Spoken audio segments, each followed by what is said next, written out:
Welcome back to the Successful Bookkeeper Podcast. I'm your host, Michael Palmer, and today's show is going to be a treat.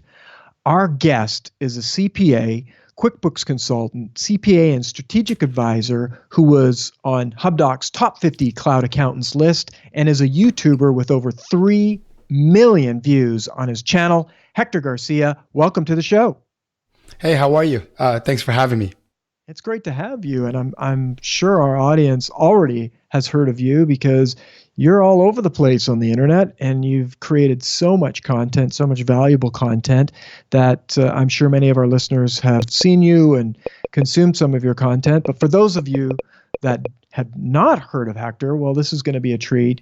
And so, Hector, before we get into some of your wisdom, I'd love for you to share a little bit about your career journey leading up to this point. Sure. So I'll try to make it brief, although it could be a long story. So Take your time. I started when I was 16 years old working in technology. I used to work for a local internet service provider. This is back where we had modems, and I remember the big exciting upgrade when we went to a 56K modem. So only if you lived in the internet world in that time, you know what that feels like. So I learned a lot about computers, internet, websites, servers. Then the dot-com bust put the company I was working on out of business. And then I went to work in Best Buy. Best Buy, the retail store. I learned even more about technology, more sort of retail, small business use of technology. And I learned pretty much all the foundational stuff I know today about inventory management from working at Best Buy. So I owe a lot of that core knowledge in my day-to-day practice and consulting with manufacturers, which is kind of my niche market, from there. And I also learned a lot about customer service and, basically the customer's always right type of mentality that you get from retail. Then about 5 years later, I got out of retail and I went into banking. So I worked for Bank of America briefly, and then I got recruited to work for Wachovia, which was bought out by Wells Fargo. And I worked in small business banking. So in my 5 years of banking, I must have seen 1,000 financial statements. I didn't know anything about accounting back then, actually. But I did know how to read financial statements. I was formally trained to read them. And I started noticing a pattern where all these small businesses were struggling to get financing, but for the most part, it's because their financial statements were not presentable. For the folks that had presentable financial statements, they weren't bankable because, probably their strategy with their accountant was to just show as little profit as possible, to pay as little tax as possible, but not thinking about the capital requirements to grow into the future. So sort of my combined experience, me working at the bank, and a whole other slew of things that happened in my personal life drove me to quit my bank job and start a bookkeeping business. The genesis of the bookkeeping business was that my daughter was born. My first daughter was born. This is over 10 years ago. And my wife decided right there, the day that she was born, that she wanted to stay home and she didn't want to go back to work. And this is 40% of our household income pretty much being wiped out with one decision. And the 3 months that she was in leave, still getting a little bit of pay from work, it gave me a lot of time to do soul searching and research. And I looked for things for her to do on the side. And we looked at all sorts of things. We looked at remote customer service, medical billing, and we stumbled upon bookkeeping. And we looked at this thing called the Pro Advisor program, which is a QuickBooks program to give education to bookkeepers so they can support their product. And out of all the choices, we decided to do that, especially because of my banking experience, where I had noticed that all these folks were struggling to get their books right for their banker. So I kind of married the two things. And I said, hey, my love, you can do bookkeeping. Maybe I can refer you some of my banking clients that are struggling to get their financial statements. And that was kind of the genesis of it. In the middle of this whole thing, I was helping her working nights and weekends on the bookkeeping business as the business grew. And I completely fell in love with it. I mean, I've somehow bookkeeping and accounting called from me, and it was telling me that this is what I was meant to do. So 10 years later, or roughly 11 years later, I have my practice as it stands today, which is called quick bookkeeping, which is primarily a bookkeeping practice. But today, my firm of 8, I do most of the consulting, tax planning, and training work. So that's kind of the long story short of how I came about doing this. Now, parallel to that story would be my formal education. My undergrad was in marketing. Honestly, when I remember my second year, third year of college, I took accounting 101, and I thought it was the stupidest thing in the world. I was like, why don't you use regular math? Why debits and credits?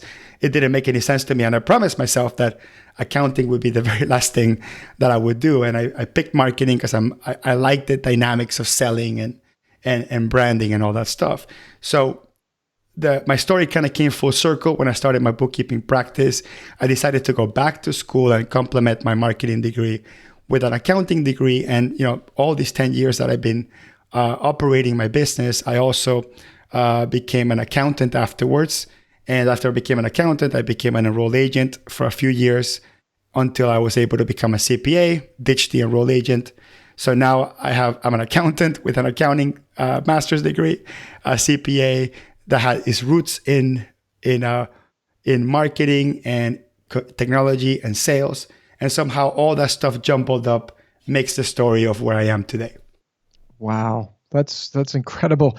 I mean, it's a lot of great pieces of the puzzle that I'm sure you leverage all of those pieces for your business. And I got to say, your clients must just love working with you because you have this really interesting perspective of not only just a piece of it, but literally, all the pieces, right, from marketing to the accounting to the bookkeeping piece to being a business builder yourself with now a team of 8. So congratulations on that.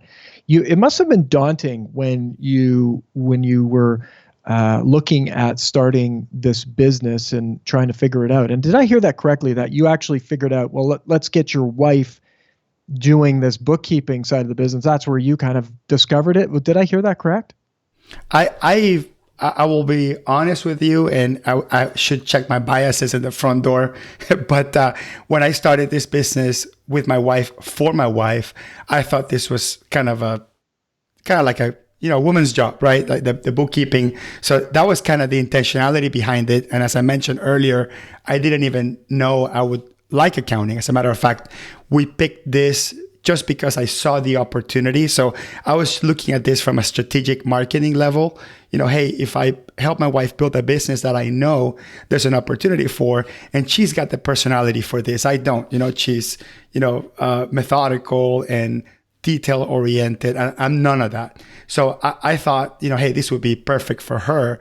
But bookkeeping just completely captivated me. I mean, I don't know how this happened, but something as tedious as accounting and general ledgers and financial statements is something that really, really called for me. And I think it had to do with having formal training in banking and struggling to explain to these business owners why they couldn't get a loan. I mean, mind you, we're talking about 2007, 2008, 2009, really tough banking times. Everybody's struggling.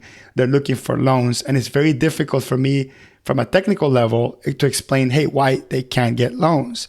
And I thought that bookkeeping just basically explained the fundamental story of the business so well. And accounting and bookkeeping has no gender, has no age. It is really, truly, timeless, and it is for everybody. I actually recommend even my family members to learn it and understand it.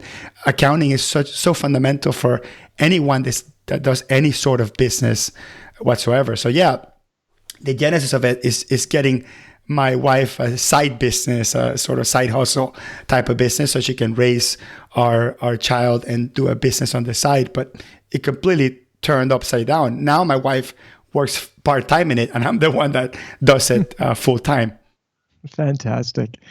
It really is. And I love the angle of how you came to see the value of it and seeing all of these thousands of businesses that didn't have their financials in place. Now, when you were starting your business, you've actually, in terms of marketing, you have that expertise. And maybe let's talk a little bit about that in terms of how you went to market with your business and started to establish yourself and your business.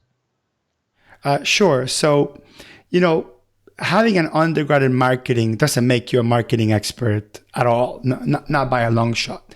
But at least it instilled discipline deep inside of me of understanding how long it takes to build a brand and the value, a long-term value a brand can have in raising your prices, in having repeat customers and having referrals, all of that stuff. I mean, this is before I even understood the concept of personal branding versus corporate branding, which could be a topic that we can discuss in an entire episode.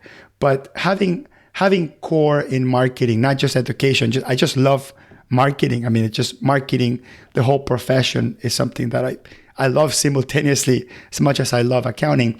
So that actually helped me approach my business from both the financial, accounting, and marketing perspective. Now, something that's interesting is when I worked in Best Buy, which I mentioned earlier, I worked for something called Geek Squad, which was a new brand to Best Buy, where the computer and sort of technology installation services got overtaken by this other company that had a brand in professional services. When Geek Squad came along, they retail priced all of this professional services inside Best Buy. Before, we used to charge by the hour in Best Buy, which is kind of interesting.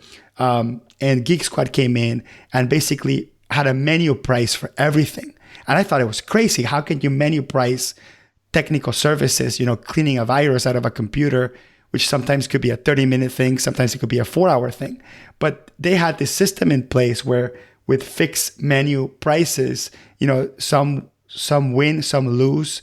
It basically law of averages, and they were very successful. They were acquired for multiple $1 million from Best Buy. So I basically bought into that. So having that in my repertoire per se, and then also working in the bank, which also does pretty much menu transaction-based pricing. Naturally, when I started my business, right from the get-go, I didn't even know that hourly concept, for accounting. I started right away with a menu-based price. So it's kind of interesting. I marketed my business as a, predictable price, menu-based price, know what you're buying up front, bookkeeping practice, before I even understood the whole movement of value pricing versus hourly. And that was difficult because I realized really quick, especially me learning this business, that menu pricing it's challenging when I don't know how long these jobs are going to take. I mean, my first couple of clients, we were spending 6 to 8 hours per week, and we were charging $125 a month fixed fee. I screwed up, but that was part of the learning experience. And what was kind of the bad part of the story, it's I ditched menu pricing to move to hourly pricing. So I went from fixed fee to hourly, and then a few years later, as I studied value pricing, I've transitioned to value pricing. And the reason why I combined pricing with your question about marketing is because I fundamentally believe that pricing is actually one of the most important strategies when it comes to marketing yourself or your firm. People infer all sorts of things based on the price, and the price itself adds context to what the customer may be buying, or it also adds a comparison point with everybody else. As a young bookkeeper, I was trying to basically stand out in one way, and the fixed pricing method helped me stand out. When I moved to hourly, then it was really difficult to stand out because it was all comparing by the hour. So part of my marketing journey has been understanding pricing. But together with pricing, positioning also plays a really important role. And I didn't really know this until maybe 6-7 years into my practice, that when you call yourself a bookkeeper or an accountant without having a strong position, your customers will assume what you do, and every engagement becomes such a potential mess, where you don't know what the customer wants. The customer doesn't know what they want. They ask for too much. Scope creep all over the place. So as I learned this more and more, and I studied positioning as well as pricing, I understood that narrowing your focus, going for a smaller audience, being more determined in what is the problem that you solved helps you raise your position. It does lower the amount of clients that you can potentially access, but it increases the probability that your target client wants to work with you as a specialist. So I know people call this niche and specialty, but it goes a bit beyond that. Positioning is having a stake on the ground of who you are, what you stand for, and most importantly, what you're not going to do. And then when you're really well positioned, the clients are going to ask you potentially for the things you don't want to do, will not gravitate towards you because you were very explicit through your marketing, through your advertising, through your branding on what is it that you do and what is it that you do not. Fantastically said, and so important to figure this stuff out. How is that positioning now? You said it took you a while to figure that out in your practice. How is it now helping you now that you figured some of those things out? So I would say that the principal positioning angle, right, that I have is I like to work with customers that are willing to put the work to do things right themselves. Now, I never wrote this down. I never said this is my positioning, but now I understood it after creating so many YouTube videos and knowing the difference between a customer that comes from a YouTube video versus, let's say, a referral. So this is kind of interesting. So at first, referrals were key, right? Referrals were the most important thing. They come from another person of trust. They're saying, hey, go with this person. He's a great bookkeeper. And then they come over. But then it takes a really long time to figure out whether that referral is worth your while. And because it's a referral, you're sort of partially committed to answering them, or at least offering them something. Whereas when they come from YouTube, they're much more different. They're a customer that already saw a video that had a specific problem, that tried to fix it themselves through a how to do it yourself video. And when they call me, they already, most of our customers say, or implicitly come with this concept, which is, hey, I have this problem. I try to fix it myself. I want to fix it myself. It turned out that it wasn't that simple to fix it myself. I need a true professional that knows what they're talking about. And I'm calling you because you are the source of knowledge for this specific problem. Can you help me? The sale is a whole nother concept, because now I know they want me. They are specifically wanting to work with me. I don't have anybody else they can compare me to. I don't have to go into a price war. I can specifically solve their problem. And even if I have the highest price out of every possible phone call that they make, they have a high level of certainty that I can probably solve their problem because they said so when they came in and they called and they requested to work with me one-on-one. So this is by accident, the type of customer from the perspective of where they are, mindset, or what role they have in the business that I attract. Now, from a marketing perspective, I actively and proactively only market to manufacturing companies. That's my sweet spot. I fell in love with it. I love manufacturing. I love the concept of America producing things. I come from Venezuela, and I remember when I used to live there, made in USA, that little tag in a product was such a great value, right? And then made in China wasn't, Mm-hmm. So to me, and I always grew up with this aspiration that American made products are just better, right? They're made better. So to me, it's very exciting to see American manufacturing businesses flourish. And I want to be part of that. So I advertise to those companies, but I combine that with the type of client that I want. I'm not looking for a manufacturing client that wants me to do it all. I want to partner with one that wants to manage everything internally and wants an expert that can guide them and help them navigate through the process of inventory management, bill of materials, and so forth, without getting really geeky into the details of manufacturing accounting. But that's how it all ties together with positioning. This is what I say I do. I repeat it over and over and over. It comes out in my marketing. It comes out in my videos. It comes out in the articles that I write. So when I attract the clients, my clients are just waving the pack of cash to throw at me. They're not really looking for me to to win them over another accounting firm. They're not comparing me with anything else. And yes, there's a lot less customers out there when you define and narrow your focus. But the few that are out there, they all want to fight to work with you, and they're all fighting for your attention. So it feels really, really good to work in a space where people are dying to work with you rather than waiting for you to convince them that you're the best service provider for them. It's remarkable. I love it. And it's one thing, and it's one area and space that I think many listeners would say, oh, that's where I want to be. And maybe speak a little bit to the journey that it took you to find that, because many people come and it's like, well, I just want to start where Hector is, right? Right. But there's a big backstory, I'm sure. But nobody starts with anybody else's. I mean, one thing that is important for people to just kind of accept, and this is a piece of advice that a mentor of mine 10 years ago told me, when I just started my practice and I was throwing so many ideas out there. We're like, we can do this and we can do that and we can advertise here and we can take this type of client and I can help you do auditing. And I was throwing up so many things out there. He was a CPA that had been practicing for about 10 years. He told me, Hector, chill out for a second. Remember this, 10 years takes 10 years. And at the moment, this is 10 years ago, a much more naive Hector.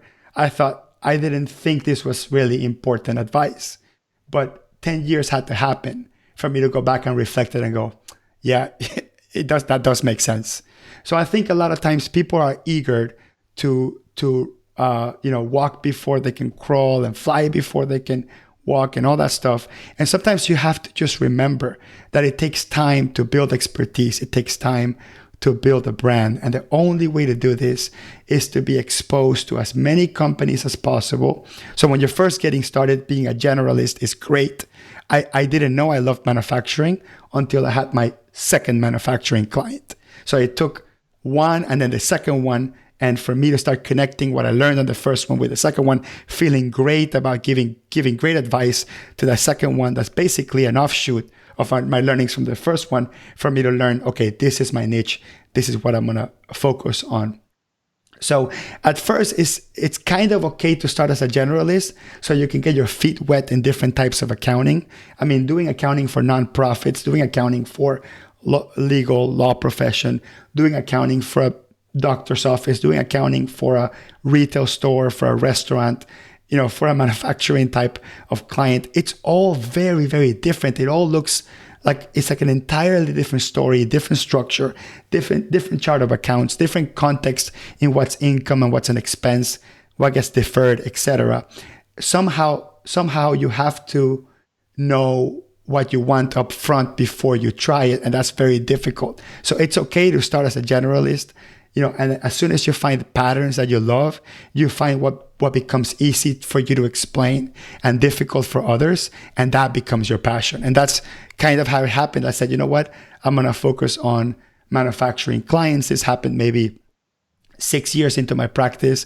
So I started doing videos and writing articles mostly about inventory management, bill of materials, multiple units of measure. And then little by little, as people read my content and watch my videos, they just started gravitating towards me. And it also happens to be that those are the ones that pay really, really, really well. And that's from my perspective. Other people would say, oh, doctors pay well and lawyers pay well. Yeah, that's all from your perspective. From my perspective, it pays really, really well because nobody else wants to do this type of work. Nobody else wants to deal with the details and how to assemble a product and how to allocate labor into the product. It's just too much work for most accountants. So I have a humongous premium I can charge over the others. And I don't call it a premium. I just call it an expertise tax. When other people are not experts in the subject matter, they pay the tax of having to charge much less in order to win the business. I don't have to lower my price to win the business because I don't pay the expertise tax. I became an expert at it by taking most clients in manufacturing. And at the beginning, I took a lot for free or at a reduced cost, or I told the client, listen, this particular area, food process, expiration dates, serial numbers, whatever new thing was coming my way, I told my client, yeah, let's fix it. Let's tackle it. You know what? I won't charge you. I'm going to spend the weekend figuring this one out, and then we're going to come up with a solution, and then I'll charge you afterwards once I understand what I'm doing. So a lot of the learning comes from taking on the clients, gaining their trust, admitting that you don't know how to do one particular area, but taking it on full charge and say, hey, let's do this together. I don't know it, but in the process, I might learn it, which is going to be valuable for the most of us. And then I'll start charging you later on as when I can add value in this area. So for the people that are eager to like just sort of jump the gun and be somewhere where they can't physically be until they go through the motions, just don't worry about it. Don't hesitate. Just start, work at it over and over and over. You will find your niche. You will find your passion, and then position yourself. Stop taking clients that are outside that niche, and then just go full blown on working with those type of clients. And one of the ways to do this is once you kind of decide what your niche is you have to make sure that you develop a unique positioning statement, which is going to be sort of a formula based statement that you're going to use to answer, that 30-second elevator pitch question when you're in a networking event and somebody says, what did you do? Instead of committing the cardinal sin of saying, I'm an accountant, which is the worst answer you can give. You want to say, I am the X for Y that wants Z. And X would be what you want to call yourself. So it could be an accountant, but add an adjective that makes it unique. Y would be your target customer. And that wants Z, that Z would be that desired future state. So I am the high-tech accountant for American manufacturers that want to understand their inventory and cash flow better, right? So that's how I explain who I am. And for most people, it goes right over their head because most people are not manufacturers looking for an accountant that understands inventory and cash flow, but they will remember you as a person that's highly specialized. So they are more likely to refer you a target client instead of referring you the proverbial, hey, do you know a good accountant? And they refer you a client that's not in your target market, that you cannot charge a premium price for, and that you have to possibly go into a price war or a competitive situation to win the client, or spend an hour or two on the phone in person to win their trust and win them over because you're not in their target market. So that's kind of how it all comes together to how I would suggest anybody thinks about going into a niche specialty and then using it as a way to communicate what they do. Beautiful. I love that. Nice formula for our listener to use and to start to work out. I love the way that you give both, like, this is where you are, but there's a long journey to get to where you've been, and giving people permission to just go out and take action. If you were just getting started today, because I know many of our listeners are constantly talking about getting more clients, attracting clients. If you were just getting started today, what would be your number one way to start generating new business for your business? Wow, that's a tough question. I'm going to tell you what I did, which was pretty successful. This is back when I was a generalist. What I did was I went to the city, my city's website, and my city happens to publish what's called the Business Tax Receipts Database, which basically is a list of all the businesses that pay the annual tax to have a license to operate in the city, right? So I basically downloaded that PDF, converted to Excel. I sorted it by date, and basically the most recent companies that were registered in the city to the business, those I send them a letter. Like, I literally typed a letter saying, this is who I am, and I'm an accountant. I specialize in QuickBooks. At that point, I didn't have a niche. Hey, if you want to do a free consultation, here's my phone number. Glad to talk, and we can chat about how we could possibly help you solve your problems. And I must have sent out like 100 letters that day. And this is literally a month after I started my business. I knew nothing about nothing, but I remember from my marketing class, a professor talking about, sort of mailing campaigns and the success of marketing in the mail world. And I had 5 phone calls, all like 100 letters, 5 phone calls. That's an incredible conversion rate. And then I went to literally visit every one of those clients, spent an hour with them, right? Try to enamor them. And 3 of them became became clients. So sometimes don't underestimate the power of the analog style marketing, right? So people are like, well, you got to do a Facebook campaign, and this and that, and the funnels and all this crazy marketing stuff that might work. I don't want to discount it. But sometimes when you're just getting started, you want to do things that you can control. Like I literally printed the paper, folded it, and licked the stamp and put it on the envelope. Like it was really real. It was very real how that sort of raw type of marketing felt. My wife was helping me fold the envelopes. You can start that way. The other thing that you must absolutely do, and I think this is very true to any profession, but in accounting in particular, is you have to brush up on your public speaking skills that will help you with your consulting and consultative skills. So you have to learn how to convey a message. You have to learn how to communicate.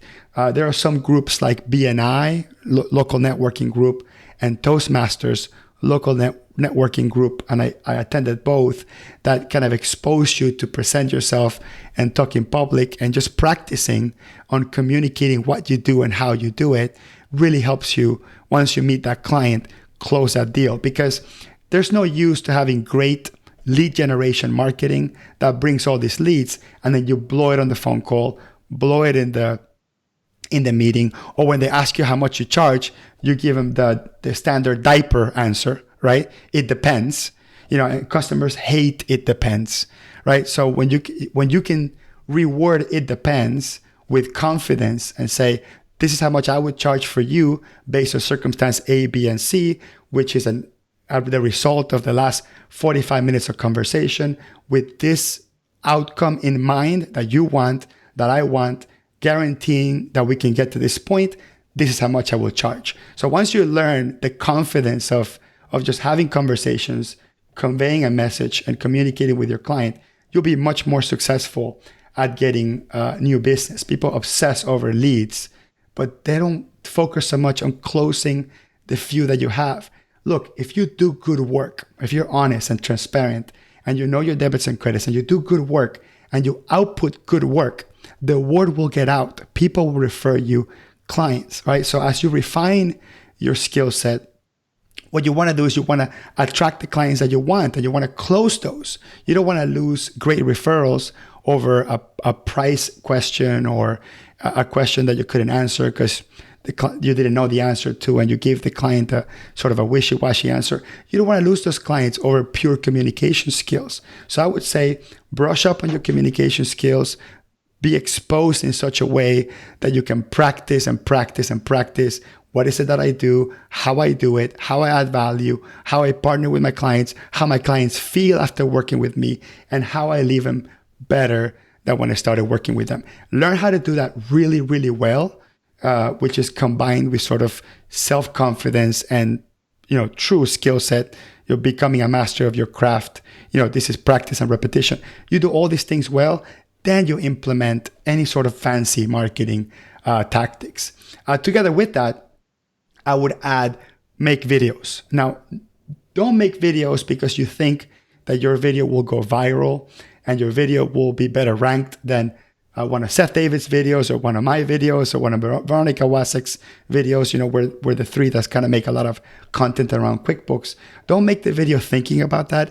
Make the video thinking that you're practicing communicating your craft.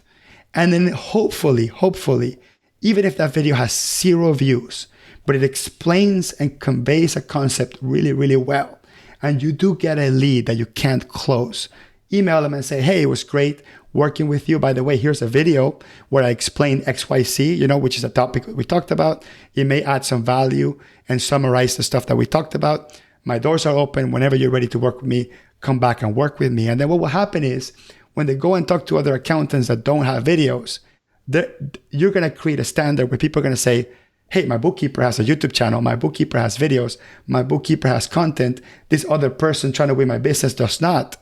That says a lot about, your courage and being vulnerable and putting yourself out there and exposing yourself by making a statement of, something that or something that you are passionate about, or teaching someone else something that you know, that goes a really long way. So I think the practice of making videos, not just for marketing, for the purposes of being better at knowing yourself. And you know that when you make a video, you're going to make a whole bunch of mistakes and redo them and do another take and another take. And that repetition of repeating yourself over and over and over, and noticing that you explained it in a wrong way, or in a way that didn't make sense, or you want to try a different angle the second time, all that stuff just makes you a better professional, a better orator, a better communicator. And I think that great communication skills, it's probably the most important marketing tactic that you should ever implement,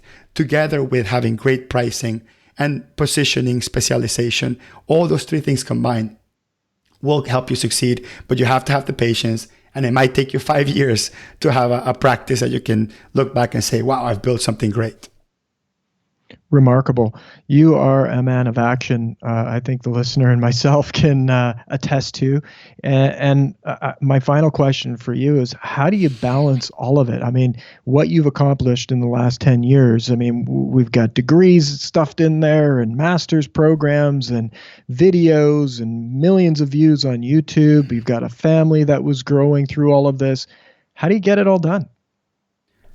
That's a great question. So I would say lack of sleep is part of it. You don't sleep. Yeah, I sleep very little, but not anymore. That was something that I would honestly say that I spend more time creating content or reading about the subject matter, studying it, talking about it, or writing about it, that other people would otherwise spend sleeping or relaxing. So it did take a great deal of sacrifice doing all these things at the same time, but now I can reap the benefits. Now I literally make money on my sleep now, because I sell courses and I sell templates, and people pay annual fees to access my premium webinars. I mean, I figured out how to monetize this whole thing, but I couldn't monetize it 5 years ago. I had to wait.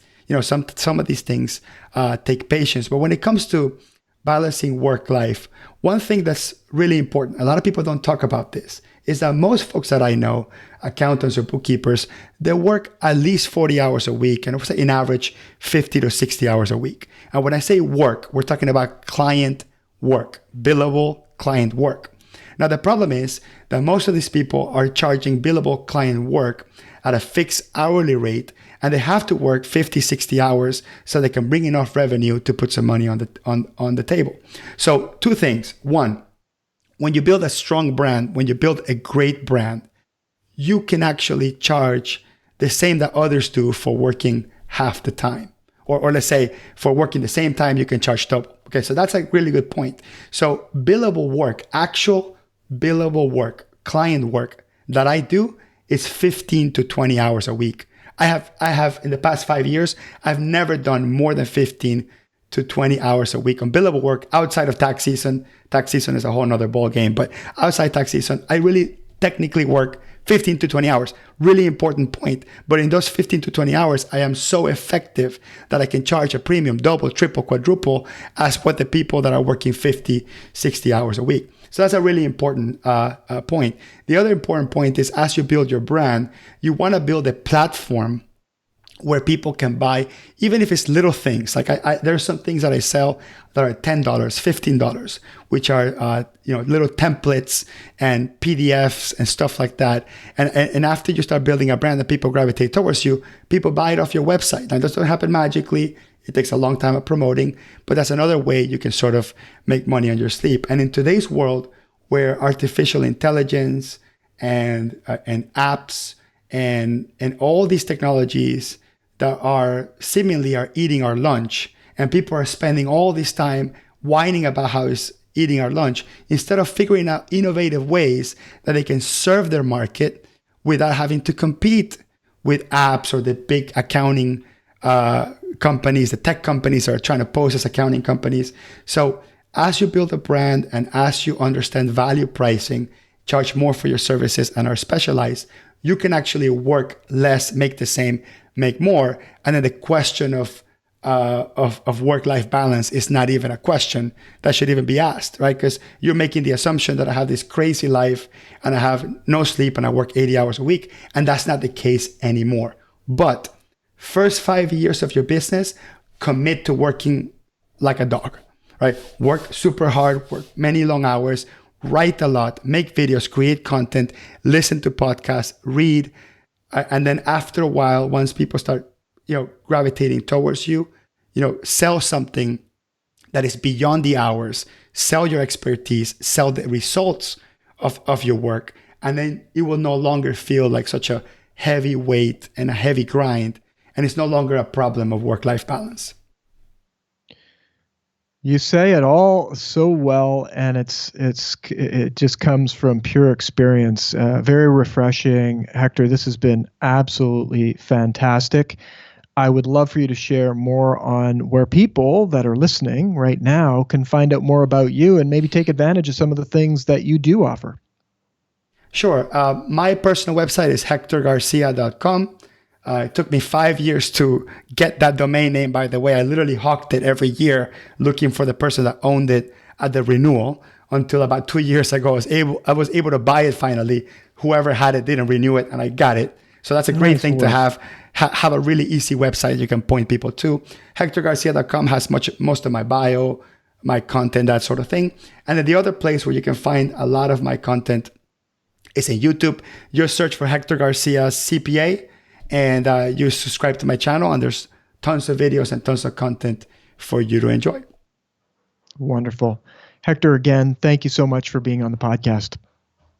Thank you, Michael. And I look forward to meeting you in person at QuickBooks Connect.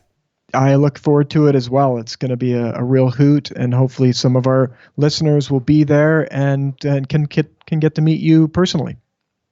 Absolutely. We'd love to. Bye, Michael. Beautiful. Beautiful. And with that, we wrap another episode of the Successful Bookkeeper podcast. To learn more about today's wonderful guest and to get access to all sorts of valuable free business building resources, you can go to thesuccessfulbookkeeper.com. Until next time, goodbye.